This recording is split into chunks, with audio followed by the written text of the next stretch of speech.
Hey guys, welcome back to Total Tactics Football. I'm introducing something new here, which will be a kind of future podcast where I'm going to be interviewing kind of special managers that will be kind of in around the community, playing FPL. And we have a special guest here today with Sanj, who is, I think, a 20-year veteran of FPL or fantasy-related football.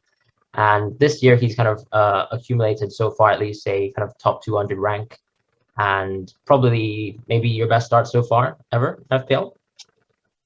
Absolutely, yes. Yeah. Hi, Fran. Yeah, thanks for inviting me to the podcast. And yeah, I've been playing for a long time. I think 2010, I think, is the official launch of when this started. But I've been playing probably, I was trying to think, maybe from the mid-90s when it was introduced in newspapers and you could perhaps change your team, I don't know, once a month. It goes back a long time. But yeah, I've been playing it I wouldn't say seriously in the recent past, just obviously with work colleagues and with work leagues. But yeah, just taking a little bit more active interest in lockdown, in football. And yeah, I think my best finish is probably in the top sort of 8K, I think. But the rest of them haven't been nothing to write home about. Yeah, no, I mean, I think, yeah, so you basically committed to like a 7.7K finish one year. And then I think a little bit kind of like up and down results, I'd probably say, in around, 100K, 200K, and then some, as you say, very good finishes. I think this year, was there any kind of difference in your approach, starting the season and kind of selecting your kind of game week one team? Yeah, I think the difference is, like I said, I watched a lot of the football in lockdown. I watched a lot of the football in the Euros, and it just got that spark going again. I think the difference is I kind of took a little bit more attention to pre-season, and I could see that Benrahma Antonio link was flourishing. So instantly that attracted my attention. I think Antonio was always going to be in my team from the start, given his price range. But Benrahma was sort of flew under the radar, I think. So I was certainly interested in him. And then I'd say the sort of Tsimikas move where perhaps a lot of people were expecting Robertson to play. So I think those two, plus I guess my differential of Wilson, kind of gave me the platform to get a good start. But yeah, I would say what I've done differently is probably paid a little bit more attention to pre-season, a little bit more, sort of from the injury news and just tried to get a solid start from game week one. Because typically in the past, I've kind of done well after Christmas, and I've normally been traditionally a very, very slow starter. So yeah, the fact that I've been able to get a decent start from game week one onwards has kind of set me up at the moment. Yeah, I mean, I'm just curious, obviously, given the fact that you mentioned that you're a slow starter. I mean, what is your general approach to like wildcarding? Because obviously this season, I think both you and I have wildcarded early. Maybe you for different reasons, but I guess with people who usually have slow starts, they probably do actually hold their wildcard for quite long. Yeah, I think this is the earliest time I have wildcarded, because I normally take that sort of very patient approach and really, at the beginning of the season, I'm kind of putting a semi-decent team out, and then you almost feel like it's a little bit of a that you failed in that first few game weeks if you need your wild card, whereas actually that's not necessarily true, because I think this time round for me it's all about squad value, getting ahead of the curve, trying to get that edge. So yeah, I can totally understand why people would want a game week win a wild card early. And yeah, I've done that, and I've gone for the wild card in 4. Yeah, I mean, I think obviously, unfortunately, a lot of us fell into the trap of picking Calvert-Lewin with without understanding, I guess, what Rafa Benitez was hiding in his press conference. But you've gone for a pick like Christensen, right, within the wild card, and I think obviously, a lot of people who were kind of prone to knee-jerk and were kind of unhappy with the fact that Christensen didn't play in game week 4 and probably wanted to move away from him. But as we saw in game week 5, Reece James was someone who was rotated. Christensen kind of slotted back into the squad. What are your kind of general thoughts on your backline right now, and how do you approach these kind of oncoming really good Chelsea fixtures? Yeah, I did a lot of planning before that wild card, right up to planned transfers up until game week 9. And then the Antonio red card and the DCL injury kind of just sort of scuppered all of that. I mean, part of the wild card was try to take advantage of the next 2 or 3 game weeks. I have to say, sort of Jota has really, he's really disappointed in that. I thought, okay, Leeds, Crystal Palace, and I think Brentford I was kind of taking a short-term approach, but then had a Chelsea defender in my back pocket, so I wanted to be prepared for 7 and 8. But I mean, I think that's the beauty with FPL, and I think it's a lesson there that we've got to be flexible. Anything can happen at any week. We've got to be flexible. We've got to react to it, and obviously not predicting to make the transfers that I had to make in the end in game week 5 so soon. So I mean, the DCL thing, I really expected him to play, so I was quite surprised when he didn't. But Christensen, it's almost like we've got to find out what's the pattern from a Chelsea defence. Is it the fact that he's going to play in those difficult games, and perhaps in some of the less difficult games he could get rotated? I think we're just going to have to sort of see and try and sort of second guess if that's what you want to do it with the Chelsea defence. But it is so difficult, and everyone's going to be in the same predicament. But I was begging for him not to play in one of the game weeks because I had Marcel come on. Yeah. This week I was desperate for him to play. So let's see how he goes. He's 5 million, so to get a route into that Chelsea defence at 5 million is a good price. I think I'm just gonna wait and see. But it potentially is an error which I'd have to rectify. But I haven't got any sort of planned transfers to take him out and put another Chelsea defender back in. It seems like it's a wasted transfer. But let's see how he plays.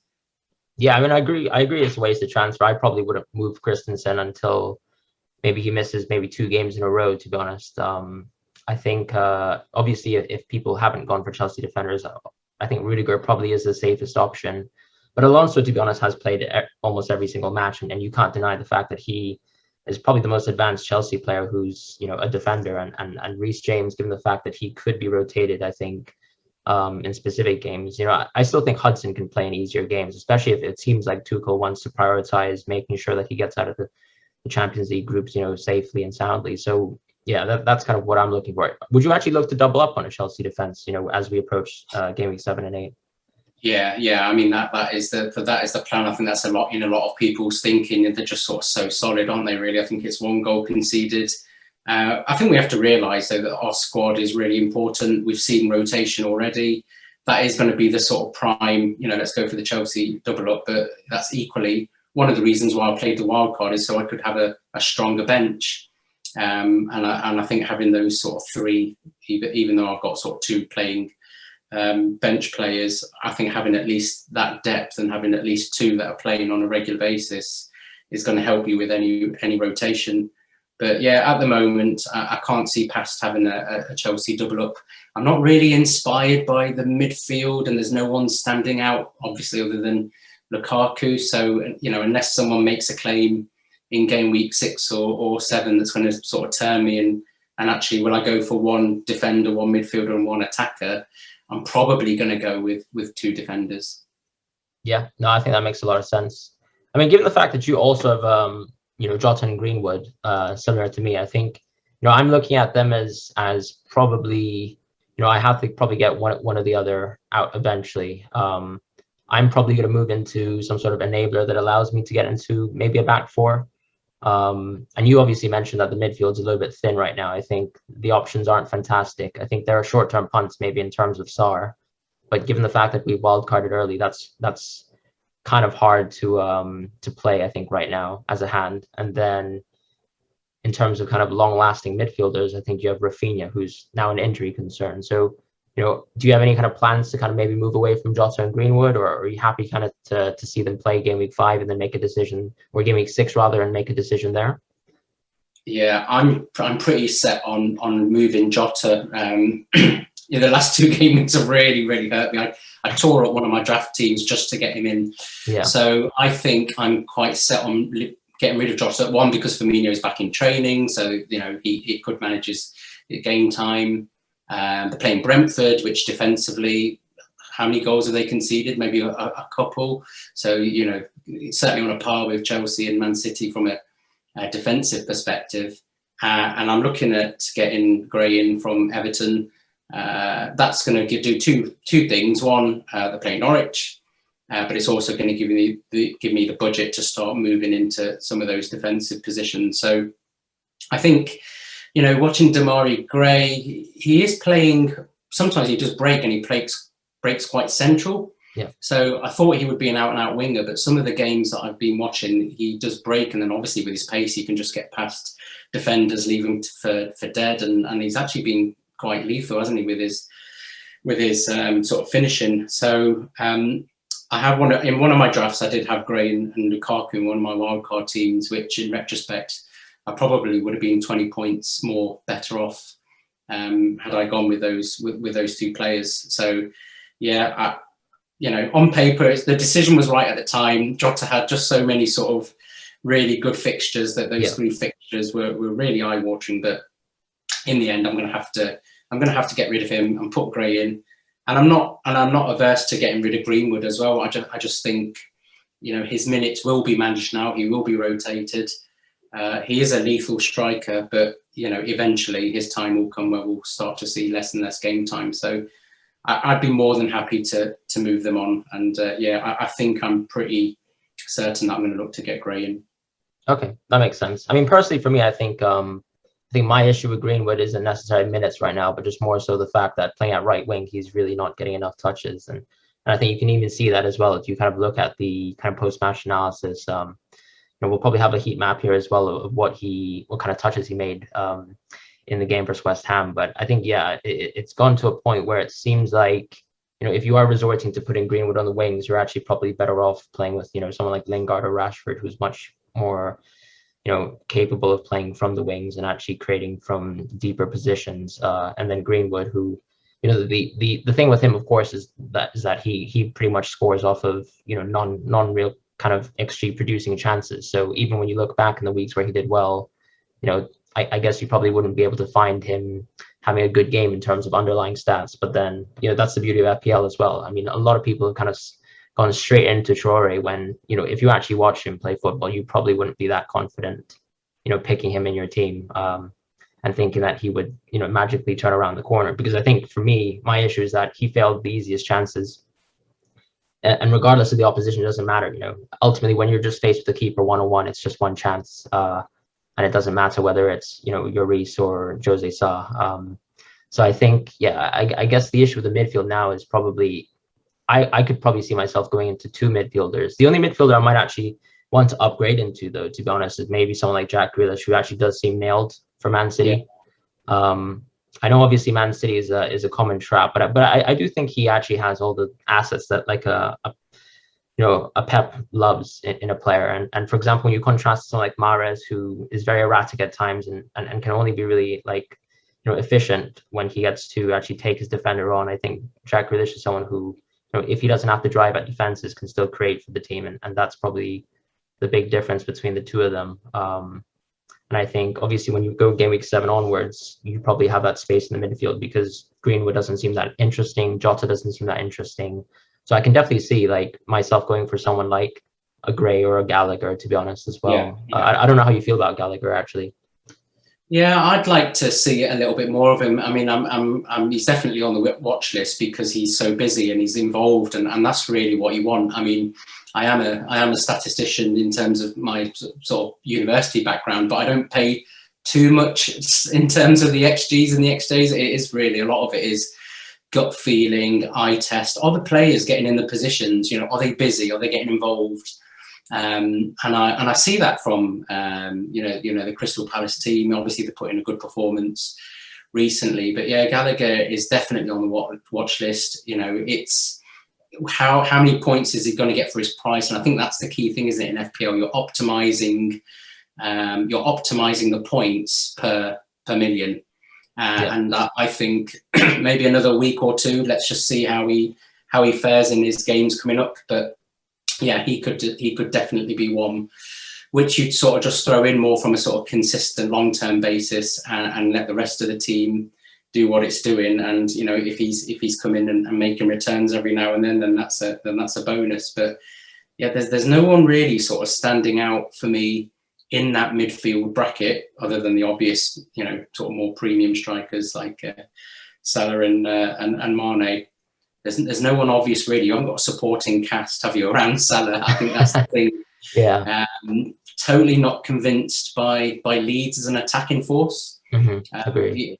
So I can't, I haven't got Rafinha in my team, for example. Sarr, I can't get excited about, even though he's had a good, good game week. Again, from a sort of long-term perspective, is he someone that I want to have in my team?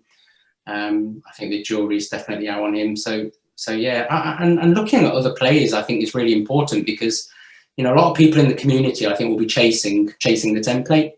Yeah. But actually, this is probably a time, and I've talked about going big in defence, whereas you try and look at other players as well. Who are the next ones that could come through? So, Odegaard, I know he scored a free kick. Is he someone just worth considering in that bracket? Do you take a punt on him, in advance? Because I don't think Arsenal have got, I don't think they've got really bad fixtures, have they, in terms of the run coming up? So I think it's definitely worth just keeping an eye on other players that aren't talked about so much, just to try and get ahead of the curve. Yeah, I mean, I agree. I think the only issue with Arsenal, from my kind of point of view, is that basically I see both Saka and Odegaard and even Smith Rowe as enablers for their teammates to really perform. So then Pepe and Aubameyang, or if Aubameyang's not able to play, in theory, Lacazette should be the one who gets all the goals, like we saw last season when they were actually performing well, even with Odegaard in. And I think that's the trap with Odegaard. I can see him getting bonus points in a lot of games, to be honest, because he actually will definitely create these kind of through ball opportunities, which I think gets rated very well. When for example, you look at that kind of Man United game where Benrahma kind of laid that ball into Bowen, I think he was already at 12 bonus points before he scored that deflected goal. And things like that, probably, if Odegaard can actually start to consistently produce maybe goals and assists from the set pieces, could help. But I guess, with Arsenal, I'd probably still have to wait and see. Their XG versus Burnley, I think overall the performance too wasn't fantastic. Having to resort to probably a 1-0 win versus Burnley isn't, I think, the kind of pass that I want to see Arsenal having if I wanted to move into those players.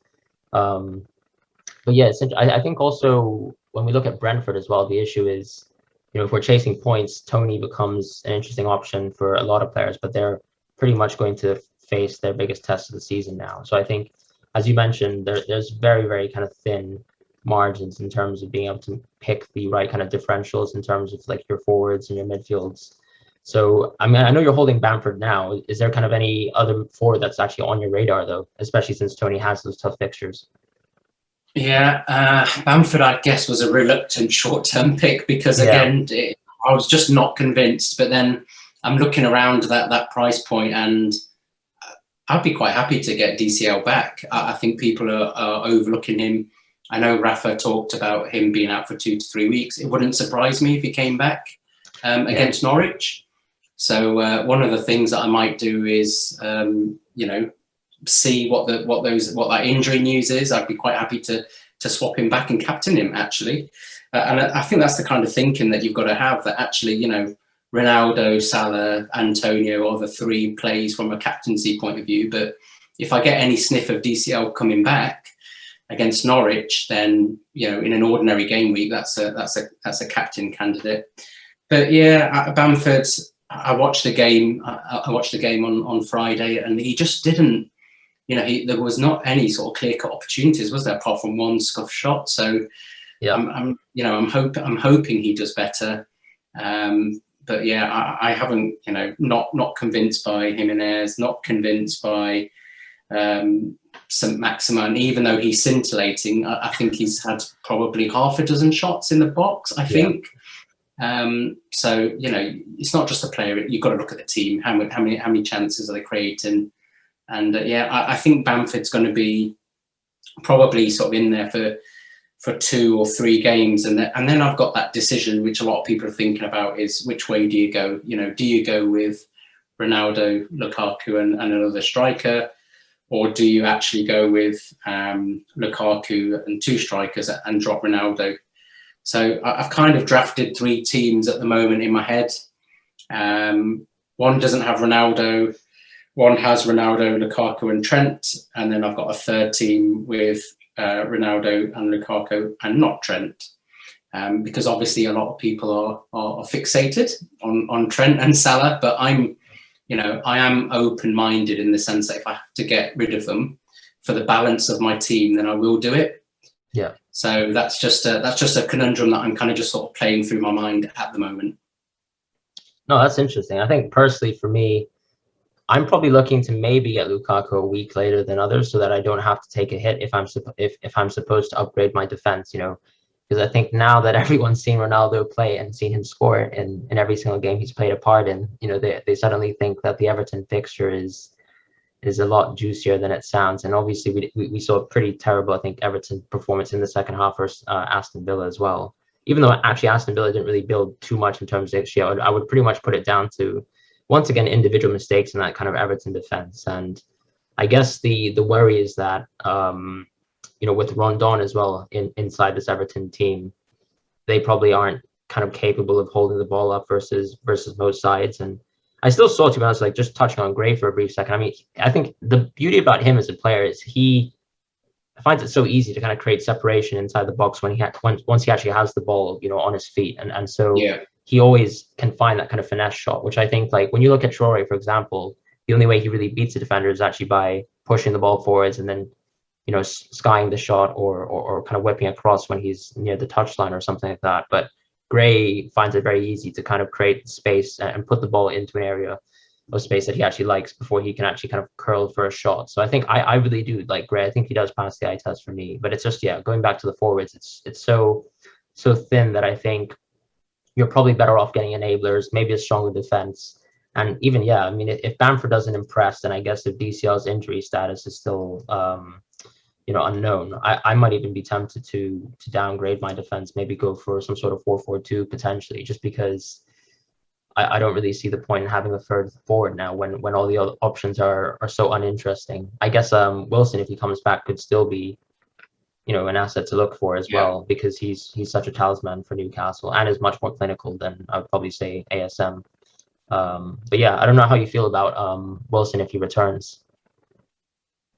To be honest, it really just depends on the fixtures and the run up. He was good for the first 2 or 3 game weeks. He is a poacher, isn't he? He's a poacher. He's got a good ratio, I think, but you need people to be supplying the chances. And if it's not St. Maximin, I can't see where those other sort of chances or creativity are coming. So I really like Wilson. He did great at Bournemouth, didn't he? And as a finisher, as a striker, he's great, but he needs those chances. And so you've got to look at the team as well. You've got to look at the team and how many chances are they creating? Is he going to get enough opportunities to convert? So he's not someone instantly that I would look to sort of get back in my team, even though I think he was about 7.5, 7.6. Yeah. And when you kind of touch on like the kind of threemium structure, what makes you kind of interested in dropping Trent? Because I think you mentioned one of your formations that you might potentially drop Trent, who I think a lot of people see probably as a set and forget option for the season. I think Trent's position's been interesting, because I think in some of the games he's actually played inside Mo Salah. So Salah's been on the wing, and you actually see Trent coming inside. So I think that's a new tactic for Liverpool. Normally he sort of flies around the outside, but he's playing quite central, isn't he? So that is something to watch. I think Liverpool's fixtures actually between sort of 7 and 10, haven't they got City and United? Yep. So whether or not, whether I drop him sort of temporarily, if that's an option, I just think you could cover that extra £1.5 million. It could be so helpful. Can you get a Van Dijk in? Can you get a Diaz in? I think freeing up some money, even that 1.5 million, to spread around some other players, just for a short term, just for a short period of time, it could be something, again, just different. Just, can you address the balance of your team? And I think this is the kind of thing where you've just got to play it by ear. But I'm, like I said at the beginning, I'm quite flexible to drop Trent. I don't subscribe to the fact that a player has to stay in the team. I think to drop them just for a short period of time, if that feels right, that's an okay thing to do. Obviously, price rises and, trying to get back in the team, that's where your kind of future planning comes into it. But I think, having some Liverpool cover, even with Matip, I think is 5, isn't he? So having some cover, just make sure that you cover the sort of clean sheets, because then the delta, if you like, is will Trent get a goal or will he assist? Yeah. And then you're offsetting that against potentially Rudiger and Diaz, for example, clean sheets. So Exactly. it comes down to, if you could sort of doing it logically, if you like, it comes down to the fact that, okay, I can cover a Liverpool clean sheet, put in Van Dijk, who's actually got a few decent returns and bonuses, hasn't he? Do you offset that against clean sheets from City and Chelsea, and you do that trade-off, and you work out within the rest of the team, is that a trade-off you're willing to play? And I think that's sort of where I'm at the moment. I'm just trying to look in terms of a projected, sort of score with and without Trent. Yeah, I mean, I guess you touched on Diaz as well.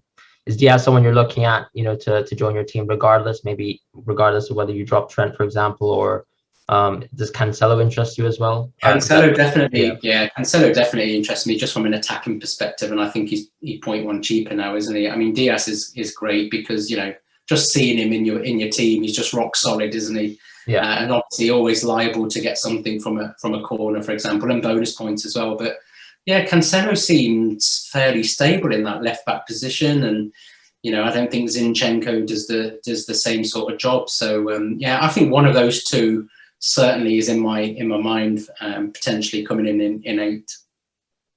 Yeah, I agree. I think also like his partnership with Grealish makes quite a big difference because of Grealish's ability to go both inside and outside. It really does benefit, Cancelo's game when he wants to drift inside. Whereas, in the past, I think maybe City have more traditional wingers, and it's slightly different with now Grealish on the left being more creative.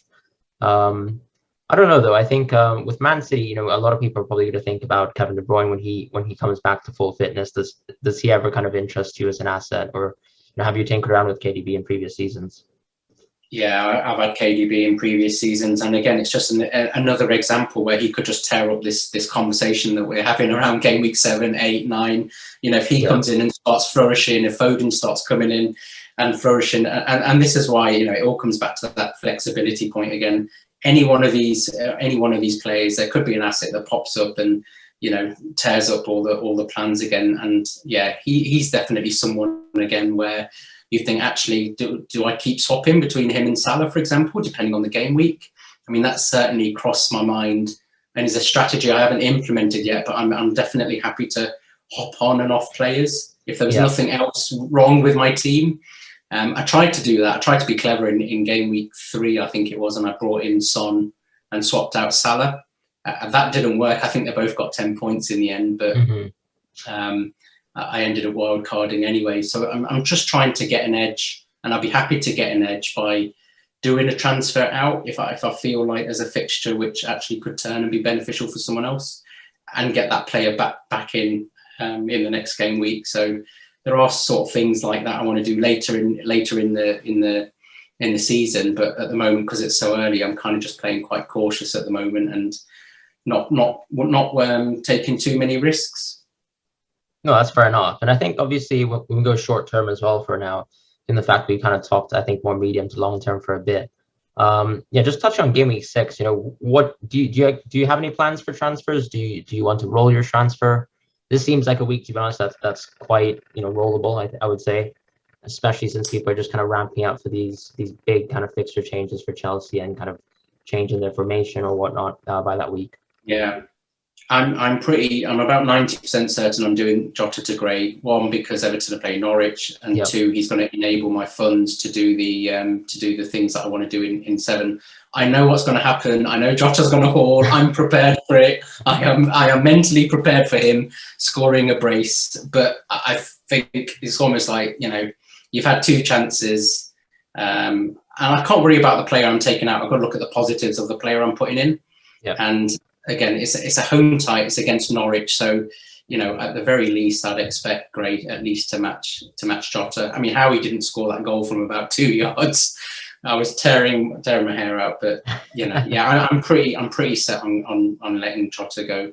Yeah, no, that's totally fair enough. I think personally for me, I might have to keep Jota for a week, or the alternative for me would just be punting on Sarr for the next 2 weeks. It sounds pretty ludicrous given the fact that I don't have the security of a wild card, but I'm just watching. I just remember looking at that kind of Newcastle Leeds game, just thinking, these are some terrible defenses. I think they're pretty much on par with Norwich. I know Norwich, did just lose to Watford, but I just think that Norwich side just doesn't have much quality, and if anything, you could probably make chances versus Watford. Ironically, Spurs actually didn't create any chances versus Watford as well, but I think what makes a difference versus Watford is when you have a much more stronger midfield than them, because I think Spurs without Ndombele don't have a creative force, and they play a very kind of narrow kind of formation, and I'm just thinking about those kind of games versus Leeds where they're completely split open, and Sarr can kind of hit on the counter.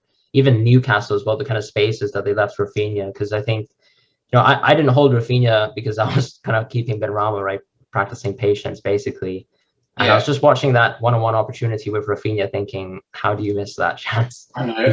He takes 2 to 3 extra touches, and those for me, I think Sarr would be a bit more decisive with. I think Rafinha is much more creative. So, when he whips in a cross, when he goes for a finesse shot from deep, you're more likely going to be more confident about that than when he's actually in the box, because I think he's missed a lot of big chances this season.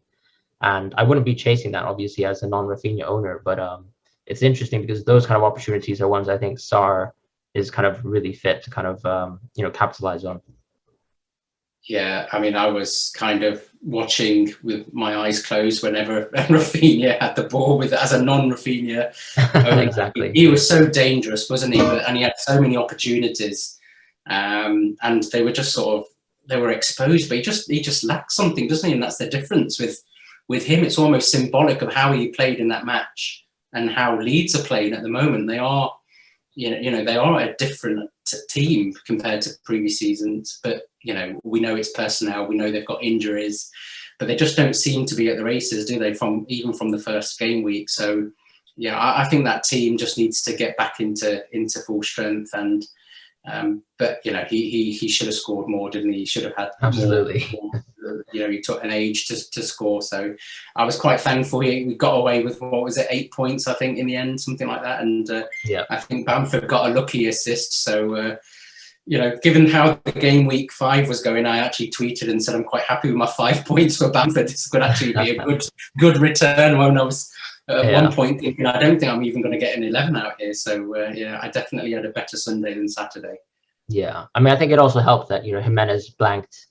And the amount of people who've gone into Wolves' assets, it's quite shocking, to be honest, because I think, they do look on paper to be creating good chances, but, it goes back to what you were saying with, with football, you just have to kind of use the eye test a bit logically. It's sometimes just about assessing whether players have confidence or whether they have shown like the historic capacity to do that. And I think Jimenez obviously has as a player, but Traore clearly hasn't. And with Jimenez, there's a big kind of qualifier where he's missed out a year in football and hasn't scored a goal in God knows how long. So I think that's like such a big difference that people don't look to when they kind of consider underlying stats. And that's why I'm interested in kind of options like Gray and Sarr, because they have already been direct threats already this season. They've already struck gold.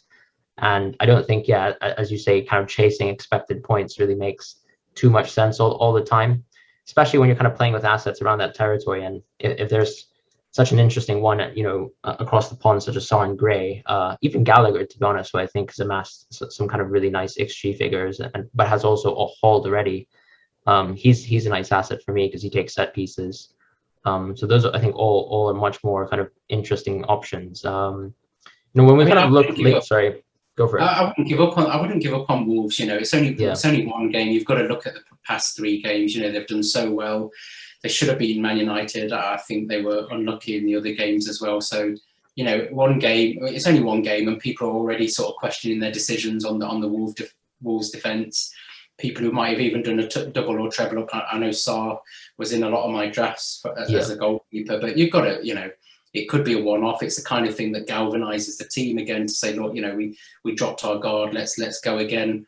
They have got a good run of fixtures, and they have looked really good in those first 3 game weeks, so they've got to draw on that. And I'm not getting rid of Marcel or anything like that. I'm quite happy to keep him, certainly with Jimenez and Traore. I think they just haven't been convincing on the eye test, and that's why I've sort of stayed away from them. But I think Wolves as a defensive unit, let's give them some more time. I know a lot of people are kind of just sort of getting irked by the decision, having just put them in, but definitely patience. We need more than one game week. No, absolutely. I think defensively, there's I don't really have any issues with Wolves personally. I mean, I think whenever you look at a mid-table team, you should always expect blips here and there. It's not like they'll have kind of polished records, and people are kind of looking across the pond for like Arsenal, who've gotten 2 clean sheets in the last 2 weeks, but ultimately they have Tottenham next, and I think the Tottenham that showed up in the first half versus Chelsea could easily blitz Arsenal quite early on, and I can see Arsenal losing a clean sheet in that game, as an example. So I think, yeah, definitely, especially with defense, I think just the general lesson for me was, I wouldn't really like ever doubling up on a mid-table or a bottom half side, to be honest. Yeah.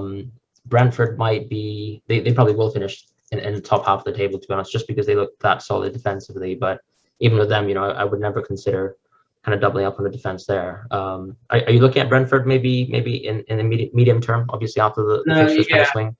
Yeah, I think there's a swing, isn't there, in 10, and Yeah. I think Tony's going to sort of prove himself. So certainly looking at Tony, I might even look at the goalkeeper as well.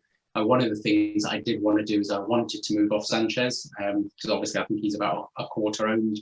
But knowing full well that Brighton aren't going to keep as many clean sheets, so again, just to get that edge, just to get the difference, I was looking around, and you are seeing Ramsdale and Raya coming out as options now, and I'm one of those people that would quite happy to a goalkeeper transfer. I'm not kind of the person that would just sort of have a set and forget goalkeeper. I might even, depending on budget, have Sanchez and upgrade my 4 million keeper to a 4.5 keeper, and do that sort of rotating between goalkeepers. Which again, it all comes down to squad value. It all comes to sort of chasing those prices. It was one of the factors in terms of going early with the wildcard to try and get that increase in team value. So yeah, certainly Brentford, they have really impressed, and I think not for now, but certainly in game week 10, I think it'd be interesting to see how Tony sort of carries on against some of these difficult teams. Obviously, let's see how he gets on with Liverpool, because if he scores there, I think he's going to, he's going to turn a lot more heads, and actually having this Ronaldo, Lukaku and Tony option, that might start finding its way onto people's drafts. No, I agree with that, to be honest. I think I guess, when we started the season, the template was obviously to have Tony in some sort of 3-4-3 formation. And ironically, it's the people who held on to Tony who benefited the most, I think, in game week 5, because I can't see why you would have transferred him in. Sarr was definitely, I think, a punt on quite a few people's minds. But yeah, I think anyone who held on to Tony finally benefited a lot, this last game week. And it's interesting, obviously, given the fact that I think Brentford have blanked a few times as well this season. So I'm surprised, of course, that I think, people have actually kept on to Tony. I know he's dropped in price a little bit, but I think St. Max at that kind of price range is probably the only one who can really contest him. Once again, people were kind of knee-jerking to Edouard after his brace, but he didn't even, I think, start, in the match versus Liverpool. So I think that kind of price range is super nice, and especially if maybe you want to go for, let's say, an enabler, let's say Gallagher and Gray in the midfield, and then have someone like Dennis as well, you could potentially just constantly rotate a midfield and a forward, I think, perpetually for the rest of the season, because they're at such good prices.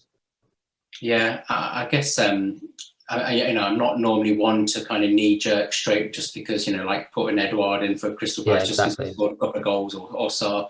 I think the interesting one though that could be someone to look out for is Leon Bailey of Aston Villa, and actually Aston Villa have impressed me quite a lot.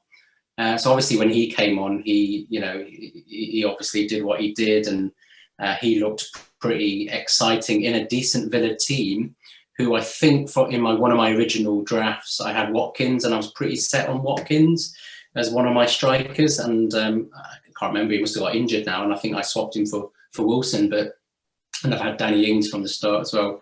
So actually Aston Villa are a team, they've had difficult fixtures. I know, obviously they're playing Man United, so that'll be quite an interesting game, actually. I think it'll be closer than what a lot of people are expecting.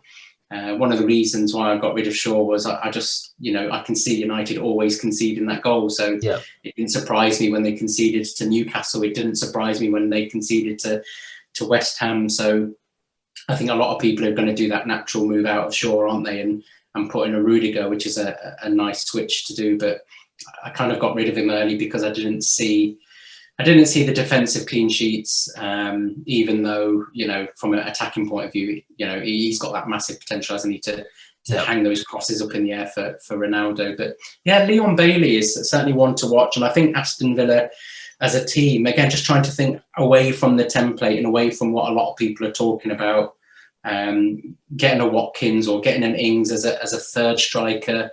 If Villa come into some form, then, just referring back to our conversation about Bamford, that is somewhere where I could potentially go. And, I think it's a little bit different.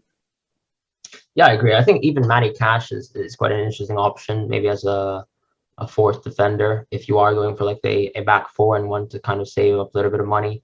And if you're not sure, maybe doubling up on Chelsea or doubling up on City. I think, especially if when you watch Aston Villa, I think even versus Chelsea, their expected goals allowed was actually quite low versus Chelsea. I think when you actually look at the game and look at the goals that Chelsea scored, once again, it was kind of like that Crystal Palace game where they're just scoring these kind of world-class goals really out of thin air. And I think, the Aston Villa defense is pretty interesting. I would have never kind of advertised going for Martinez, to be honest, but if you can get access to an attacking defender for Aston Villa, and it seems like Dean Smith does actually want to play attacking football, then it's definitely possible. And I agree with you in terms of how strong they are versus some of the bigger sides, because I think last season, after even Grealish had left the team, I think the defensive core was still there. They obviously weren't scoring as much or as often, but I think their ability to kind of keep the scoreline low versus big teams was really impressive. I think the games were always kind of 0-1 or even 1-1. I think versus Chelsea, I think they got a draw at one point. So I think Aston Villa are a team that's extremely overlooked, probably just due to the fact that they had such obvious good swings and bad swings, and I guess Buendia probably didn't work out so well for those who went for Buendia or Barnes, to be honest, early on in the season. And certainly Buendia. Yeah, it was a toss-up, really. I remember between Buendia and Benrahma, and I think it was Benrahma's pre-season form that sort of edged it for me. But Ings, Watkins, even the goalkeeper, Buendia, they were all in my thoughts, and I did keep Ings in the end. But I think there's certainly a team, having now just got a good result against a weak Everton. It's definitely a team to track, and I think over the next couple of game weeks, if they start to hit some form, then I think it's a team that's being overlooked, and maybe it is time to look at one of those midfielders who kind of sort of fill that slot of people that we're looking for to sort of run the show with Salah. Yeah, I mean, given the fact that we also touched on Man United versus Aston Villa, like, what do you actually think about in terms of your captaincy for this week? I think a lot of people probably will once again return to Ronaldo, but we don't know what's going to happen. Yeah, I mean, the safe pick or the cautious pick for me is Ronaldo. At home at Old Trafford, he's showing that he's sort of poaching and getting the goals. Even though I do think Aston Villa will give them a good game. Yeah. The naughty side of me is gonna kind of wants to go for Antonio, a fresh Antonio against that weak Leeds team. Yeah. I've kind of ruled out Salah just because I think that Brentford are actually as a defensive unit, I think they'll give them problems. So Salah's not really entered my thinking. It's a toss up between Ronaldo and Antonio, and I think the question is, do I be brave and go for Antonio, or do I kind of just preserve my rank and go with what I think the majority are going to go with, and just sort of carry on and stay with a pack, if you like. So we'll wait for team news. I think there's some games this week, isn't there? And just depends what mood I feel like.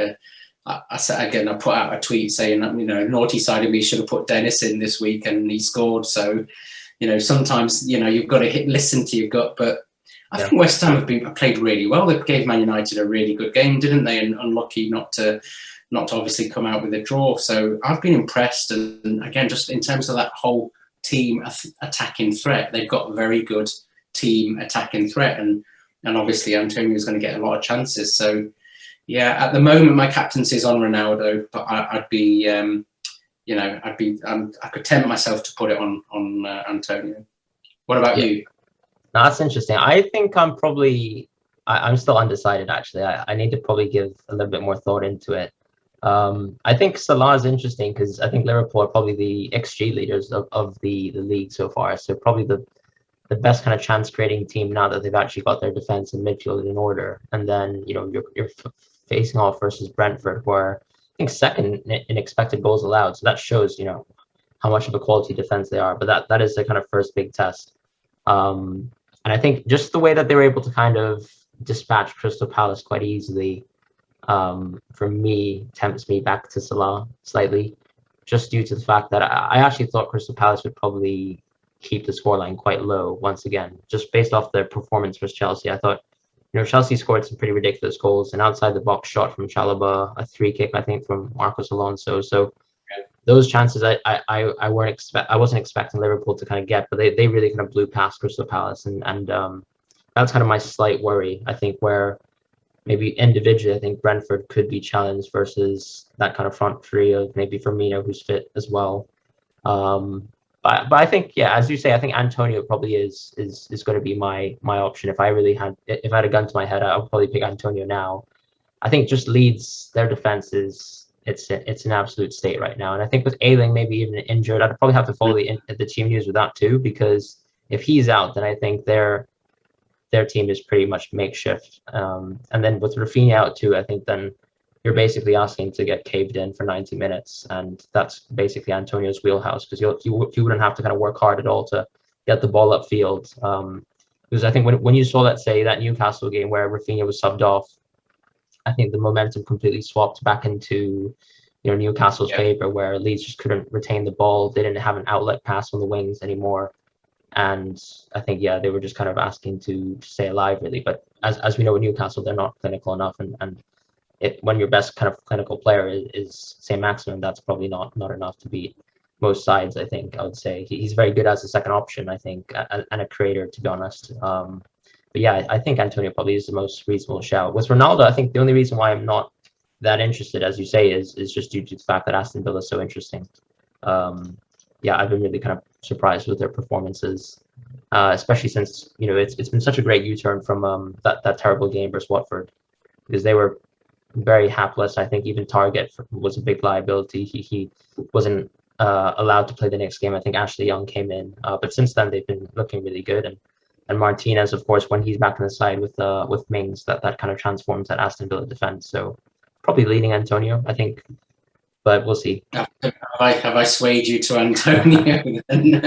No, yeah, I mean a little bit, but I think also what's nice about Antonio, I think, is it creates a huge differential, because I think so many people have dropped from Antonio, because not everyone had DCL, right? So if you probably had DCL in the week, you had DCL, you would have transferred him off. Some people transferred Antonio off anyways, because especially with all the knee-jerkers, you kind of have that red card and instantly that player's off your team. So he's definitely a huge point of differential. And yeah, as you're kind of saying, I think ultimately both, United and Liverpool are up against some proper defenses, and it's a great chance for West Ham to really dominate Leeds. Yeah, I mean, Ronaldo at Old Trafford, it's just a dream, isn't it? It's just a romantic dream. And, I wouldn't be surprised if he gets 2 penalties as well, the number of times that he was caught and one of those opportunities, if you like. It just on paper, at Old Trafford, you always feel that Ronaldo's going to score. Obviously, he scored in Europe, but then Antonio is fresh. He scored in Europe as well. Very impressed with West Ham and those, sort of players around Antonio. So, yeah, I'm going to keep an eye on the Leeds injury news, and certainly I think I'd probably expect Rafinha to play, but Ayling looked like he was in a worse state, and I'm going to have to sort of see before the deadline where that C goes. Am I going to be cautious, or am I going to go for it? Because you're right, actually a lot of people did take Antonio out, so that ownership has come down, hasn't it? So it would prove a good differential. I think it was either captain choice in 3, which a lot of people didn't go with.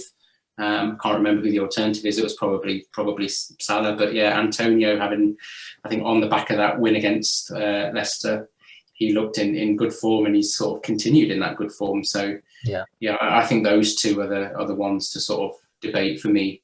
And Salah not this week. All right, that makes sense. Well, thank you for joining us today in the podcast. We hope everyone enjoyed the kind of first, inaugural episode. And obviously, congrats to Sanj so far for an amazing start to the season. Where are you kind of looking to kind of end up the season? Well, where I am at the moment, I'm kind of thinking this could all go horribly wrong, and that's absolutely fine. But now that I'm in this position, having a top 1K finish would be really good. But at the moment, it's so tight, isn't it? There's not many points between first and that sort of top 10K. It really is tight at the moment. So I'd be really, really happy with a 1K finish. But let's just see where it goes. It's just so early, isn't it? Yeah, absolutely.